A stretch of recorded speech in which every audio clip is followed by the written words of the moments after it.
I mean, it's pretty obvious that the Buccaneers are going to win this division, but they're probably still going to get swept by the Saints.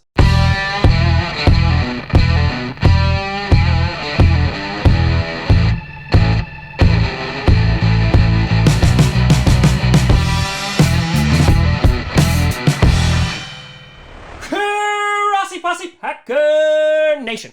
Welcome to an episode of Podcast, the podcast where you don't have to be back, but it sure does help. I'm your host, Tom Brady. Why couldn't you just stay away? Grossi. And today we are going to be doing the way too early predictions for the NFC South. And again, like we have done in previous videos, where you take a look at each team, we talk a little bit about what they did during the offseason, we take a look at some of their toughest games, we predict their floor, their ceiling, the best that they could possibly do, and then we rank where we think they're going to finish for this year. So let's start things off with the reigning defending NFC South champions, and that is the Tampa Bay Buccaneers. Tom Brady left, and then he was like, nah, I hate my family, and he came back.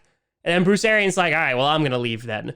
And so that was a little weird, but Tom Brady's back, and that means that they are going to be contenders, and plus they're in a pretty weak division. However, I will say that I don't think it's a foregone conclusion that the Buccaneers are going to be amazing this year, just because they have lost a couple of pieces there along the O-line, Antonio Brown, so who's going to wrap for them anymore or freeze their feet? And so there are definitely some losses there, but they will be getting some of their big weapons back, like Chris Godwin. However, their schedule is pretty damn brutal this year. Taking a look at some of their tough games, they got the Cowboys, they got the Saints twice, just because they don't know how to play against the Saints. They got the Packers, the Chiefs, the Ravens, the Rams, the Browns, the 49ers, the Bengals, and hell, even maybe the Cardinals. You could throw those in there. So bare minimum, they're going up against a number of playoff contending teams. So I see their floor still having a winning record, but they could potentially struggle against some of these really good teams and go 9-8. I don't think they will.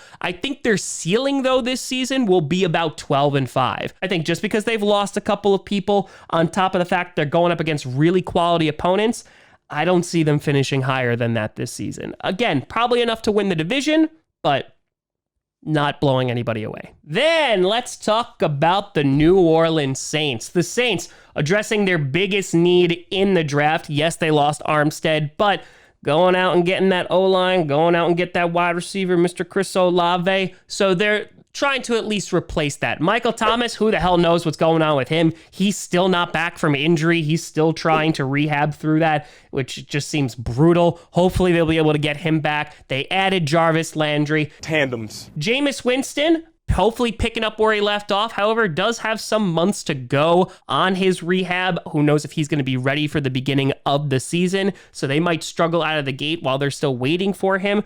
But the Saints, I still think are going to be a good football team. Their defense was amazing last year. After Winston went down, obviously the offense really sputtered and didn't do well. Of course, you lose Sean Payton, so there is some concern about, okay, was he kind of the glue that held them all together? However, their new head coach has not really new, and he's been around the team for quite some time, so I'm not going to focus on that too much. Their tough games, they have the Buccaneers twice, the Vikings, the Bengals, the Cardinals, the Raiders, the Ravens, the Rams, the 49ers, the Browns, and the Eagles. The NFC South does not have an easy path to the playoffs this year. So looking at their floor, I think that they could finish around 8-9. I think their defense is going to keep them in a lot of games, and we'll see how Winston is going to perform. Their ceiling, I could see them as high as 11-6. Again, they have some tough teams to play against, similar to the Buccaneers. They have a little bit of an easier schedule, but again, it's all going to depend on how Winston performs and if that offense is going to be able to be productive, because it most certainly wasn't when he went down last season. Then you got the Carolina Panthers.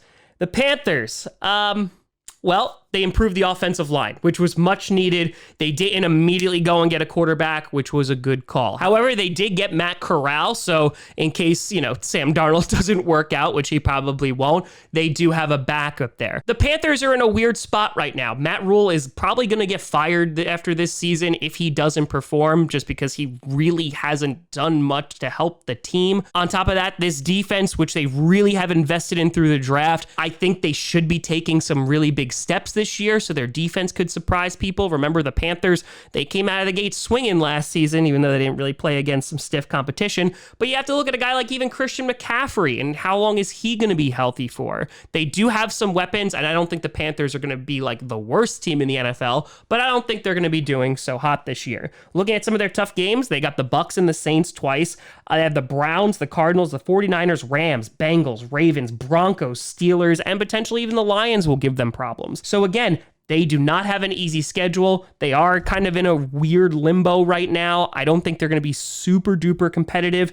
I see their floor at around 5-12 and their ceiling at 8-9. I think that would be respectable. I still think they're going to be picking in the top 15 next season, but they just need to figure out what they're going to do at QB. Maybe Matt Corral will be the guy, and at least they can have some stability there. And then who knows what they're going to do at head coach. Then you have the Atlanta Falcons.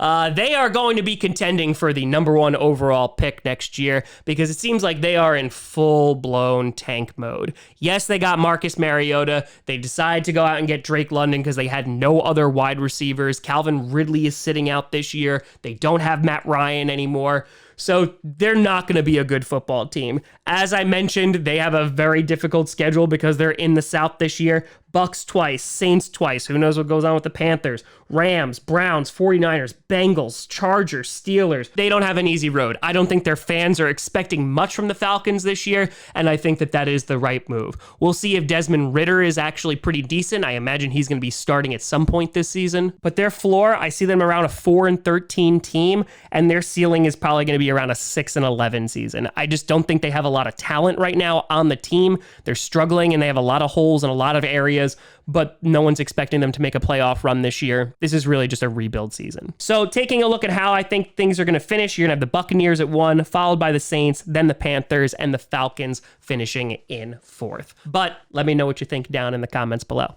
You know, send me at TomGrossiComedy.com or TomGrossiComedy, all social media you see down below. Check out podcasts on SoundCloud, iTunes, Google Music, Spotify, and of course YouTube. And a big shout and thank you to all the patrons over patreon.com/TomGrossiComedy and the YouTube members. But thank you so much for watching. I'm Tom Grossi.